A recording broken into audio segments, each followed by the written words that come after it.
So, GoPro Hero 7 Black. Is it worth it or not?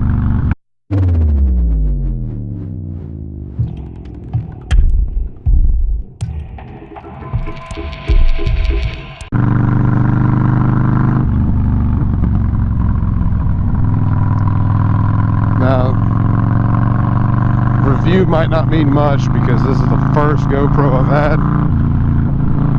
The only other camera used before that, as far as action cameras, was the Vivitar, which is a little cheap imitation. Sucks. And then the Ion Air Pro 2 and Air Pro 3s. I've really stuck with the Ions for a while just because they were really easy to use. You didn't have to worry about too many settings with them. It automatically recorded in 1080 wide, 720 linear. So you could pick which shot looked better. And the way they were designed, they were just really sleek and aerodynamic if you had them on a helmet. Now if you were using like a body harness, they were kind of bulky. They'd stick out from your chest. But so far, Hero 7's been alright as far as aerodynamics. I have it set up on the side, so it does catch the wind, and you can tell it's there. I'm getting ready, go get some mounts, try to move it closer to the front of the helmet, see if that'll make it feel any better. Something a lot of people don't like that I'm not really going to focus on too much is the mic adapter. It's big and it's bulky, but it is a power through adapter, so once you do have it set up, you can charge the camera, hook it up to your laptop without having to disconnect it. So I guess that could be considered a plus. So far for battery life, getting about 4 hours with it turned on, going through testing all the different functions. So that's not just like 4 hours of 4K 60 recording, but you know, 4 hours of taking pictures, trying out the time warp, trying out the 2K, the 1080, and the 4K. The video clip I'm going to show you of the 4K 60 is the external mic, because I had to wait about 4 days before the mic adapter came in. I went to Best Buy and got the camera the first day it was released. But the external mic on it is almost too good. I mean, it picks up everything.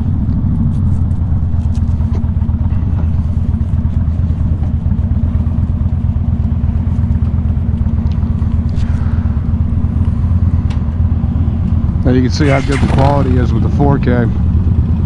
It does take up more file space, of course, and if you're only doing 4K, it will drain your battery quicker. But the problem I ran into was having an older laptop. I would actually have to load the video into DaVinci Resolve, which is what I use for editing, and go ahead and render it for YouTube 1080, and then load the video back in order to play it. If I didn't do it that way, because the screen doesn't support and the graphics card doesn't support the 4K, the audio was second to second, but the video was like half speed. So that was the only workaround I had to do. It was a lot easier changing software or downloading something new. Just drop your video in, render it, and then redo it. So it's not that bad if you're still using an older computer. As I said, my laptop's like 4 years old, so I don't really feel the need to replace it yet. Now with using an older laptop and most of the software for video editing, the 2K 60 is perfect.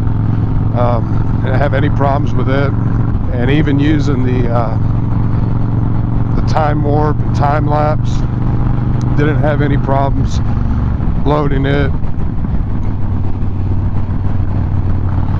Some of the stuff I've seen in previous reviews before I bought it that made me kind of skeptical was about firmware updates and the battery. And people saying that the battery wouldn't charge to 100% right after they pulled it out of the box, and even after running it dead and recharging it, it wouldn't charge to 100%. Haven't had that problem. As soon as I opened it up, it had about a 25% charge, which is normal for electronics. They have to have some charge in order to have a shelf life, but it charged right up to 100% in just under 2 hours. And that was just using a USB connection on a computer for the charging, not using a wall connector or anything like that. Reading through, it didn't say that you couldn't use Apple charging devices, since they tend to charge at a higher voltage than like Android products do, or most of your universal USB wall chargers do. So haven't tried it yet. Maybe I will later, but just on a standard USB, charged pretty quick. After using the camera, running it dead, to get it back to full charge was still under 2 hours. So if you were taking this camera and only one battery, you could probably get by with just a little recharge pack and plugging it up whenever you stop. Now with the mic adapter, you can use the camera while it's plugged up. So if you have that ability, that right there always comes in handy. The thing I don't like about the mic adapter is I couldn't find too many aftermarket choices. You pretty much have to go with the GoPro brand. The only aftermarket ones I found were the same price range, and shipping was going to take twice as long, so you're pretty much stuck going with GoPro for that for right now. I haven't tested out any of the social media functions. You can do Facebook Live and another one for Instagram post. I've got a Kyocera cell phone, so it's already an action camera. You know, waterproof up to 30 meters, has an underwater mode, shock. I mean, so I don't really have a need to use the GoPro functions, especially since you have to use your cell phone anyways. Since my cell phone can do that, there's no need for me open up a hotspot and try linking the camera through it just to upload something that I can record on my cell phone. I think that was more of a marketing plea GoPro did to try to get more people to buy it. So really don't care about that. That's not on my agenda for why I got it. I do like that these are waterproof to 30 meters the way they come, not having to buy the extra case, but the extra case is still good. It's easy for a camera to be good during the day, especially while the sun's out. I did some testing on a murky day after it had rained, and then I also did some night testing, which I'll throw the clips in here. I was surprised at night.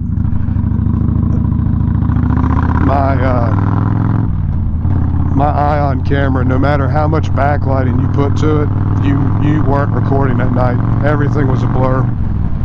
But with this, just a headlight off the motorcycle, it still recorded a lot more than I thought, and actually got a pretty good picture quality.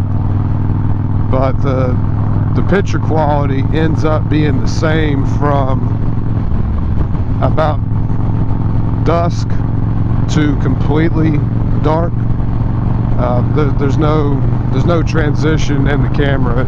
It looks the same whether you're almost sundown and completely sundown.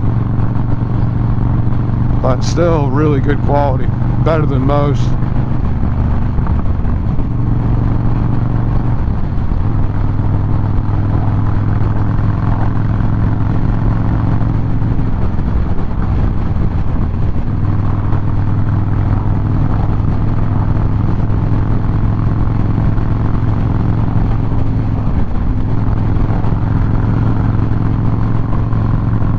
I guess the real big thing about this camera that sold me was the hyper smooth stabilization. I looked at getting a GoPro since the 5 came out.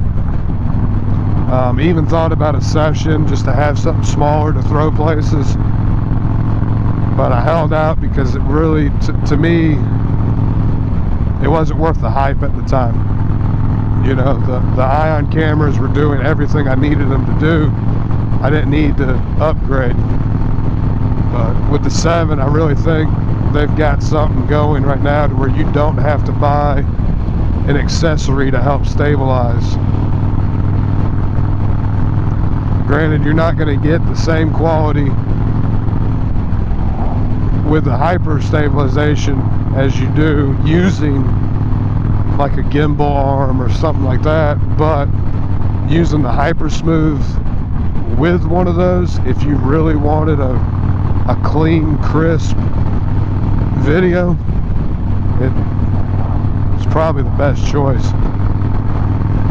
But even without spending that extra $300 on the gimbal, I mean, it's worth it just to use the camera with it. There was a glitch, and I don't think they've come out with an update yet. I mean, this is October 16th, so. But the glitch is that whenever you change your frame rate from 1080 to the 4K, your hyper smooth stabilization goes away on the screen and it says it's incompatible. But then if you back out and then come back in, it says hyper smooth. I think it's just a glitch in the software. So if it doesn't show while you're selecting what you want to record in, just back out of that screen and come back to it. It'll probably show it. I expect pretty soon they'll have a fix for it with an update. It's one thing I haven't really tested was the glare driving into the sun. Since I just did, I guess we'll get to see how that goes. Like I said, this is my first GoPro. The ions are pretty straightforward. You press record and it records in the only 2 modes that it has. But in order to get the best picture quality out of the GoPro, you have to go into your advanced settings. Out of the box, it's not set up to do too much with, but it's simple enough to where if you just go outside and play with it while you're scrolling through all the different settings, you'll figure out what you want real quick.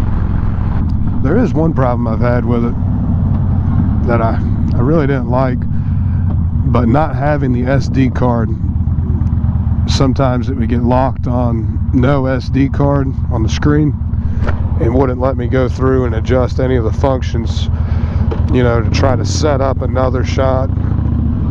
So if you stopped, pulled your SD card out to load it, and you're trying to get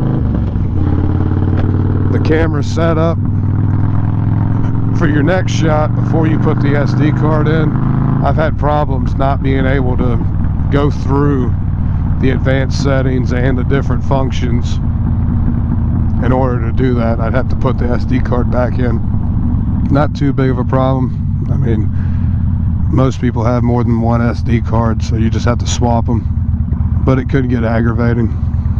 Something else I didn't try, probably never going to use, is you have to download the app on your phone in order to update the firmware. But also with that, you have an editing app. Editing. I can talk. But anyway, you can download an editing app to go along with it and edit your videos on the fly to post up for social media and all that. I don't have a need for it, so I'll probably never try it out. Can I get a good parking spot? Can I? Could just park up front somewhere. Nah, I'm not gonna be that guy. Police parking only. I don't think there's gonna be any cops, so I'll test my luck. Is the GoPro Hero 7 worth buying? If you're not going to use the underwater function, or take it with you while you're mountain biking or hiking, you'll probably be better off using something like a Canon or a Sony. I mean, even if you don't want to spend that much money, you can find tons of cameras that record well, you know, under the $400 price range. This one at Best Buy was $400. I got the 3-year Geek Squad replacement, so we'll see how that goes. If I have to use it, I'll let you know how painless the process is. But I mean, if you're actually going to need something that's waterproof, shock resistant, the 7 is worth getting. I would highly recommend getting the 7 over one of the previous renditions, or even one of the other brands. I mean, I was happy with the Ions, but it finally got to a point to where GoPro had surpassed all the other action cameras. A lot of people felt that they did it the best first, but I think now with the 7, they finally got the market to themselves. So, but that's just my opinion. We all know what opinions are like.